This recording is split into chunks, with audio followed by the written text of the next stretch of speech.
Narcissist अपने victims को कैसे मैनिपुलेट करते हैं। जो मैनिपुलेशन होता है ना, ये नार्सिसिस्ट का मास्टर मूव होता है। मतलब कि ये इनका हर जगह पे काम करने वाला हथियार है। आपके सामने ये बहुत तरीके से मैनिपुलेशन आ सकती है, लेकिन जो मोस्ट कॉमनली आती है कि आप एक नार्सिसिस्ट के साथ रहते हैं, वो आपको बातों बातों में मैनिपुलेट करते हैं, आपसे अपनी मर्जी के काम कराते हैं, आपको हरास किया जाता है, आप उससे मेंटल फॉग में रहते हो। और जब अगर कभी आपको क्लैरिटी आए और आपको जब दिखने लगता है कि देखो ये झूठ बोला, ये झूठ बोला, आपके पास जब एविडेंसेस इकट्ठे हो जाते हैं and you decide to confront them, जब आप कहते हैं ना कि अब मुझे हिसाब चाहिए, अब बताओ कि ये कैसे कैसे हुआ, जो भी, उस स्टेज पर क्या करेंगे ये, when you are actually seeing through their nonsense कि ये तुमको कैसे मैनिपुलेट कर रहे हैं, और you put your foot down, तो ये एक दुख भरी कथा लेके आ जाते हैं। And these narcissists are a champion in telling sad story। मेरे साथ जिंदगी में बहुत बुरा हुआ है, मुझे अच्छी जगह पढ़ने का मौका नहीं मिला, मैं पेपरों से पहले बीमार हो गई थी, मैं आज वो अचीव नहीं कर पाई हूँ जो मैं अचीव करना चाहती हूँ, मुझे स्कूल में सब बुली करते थे, मेरे पेरेंट्स बहुत बुली करते थे, मैं डिसफंक्शनल फैमिली से हूँ, मुझे कभी किसी ने प्यार नहीं दिया, मुझे कभी प्यार नहीं मिला।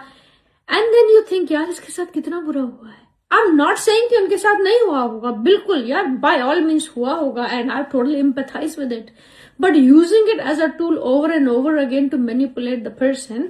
तो आपको जब इतनी सारी दुख भरी कहानियां सुनाई जाती है, आपको एक गिल्ट ट्रिप मिल जाता है, विच मीन्स आप सोचते हो कि मेरे साथ भी अगर ऐसा होता तो मैं भी ऐसे ही रिएक्ट करती, इसके साथ तो बहुत बुरा हुआ है। Now rather than focusing on the topic which you started, कि वो जो सारी चीजें आपको पता चली थी जिनमें ये पकड़े गए थे, वो सब भूल के आप जो है दया से भर जाते हैं कि नहीं नहीं मुझे इसका सपोर्ट करना चाहिए, we are together in it and I should be so. और ये जो स्टोरीज है ना, कोई एक बार नहीं, ये बार बार बार सुनाई देती हैं।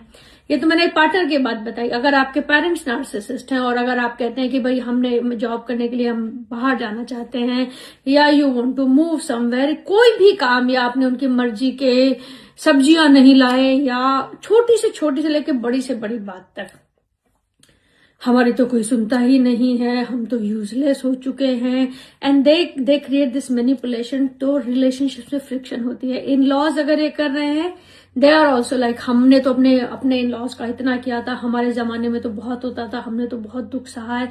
फिर अगला भी खड़ा हो जाता है, मेरी माँ ने इतना दुख सहा है और तुम जो है इसे तंग कर रही हो, वगैरह वगैरह। And you just stand there and baffled कि क्या हो रहा है।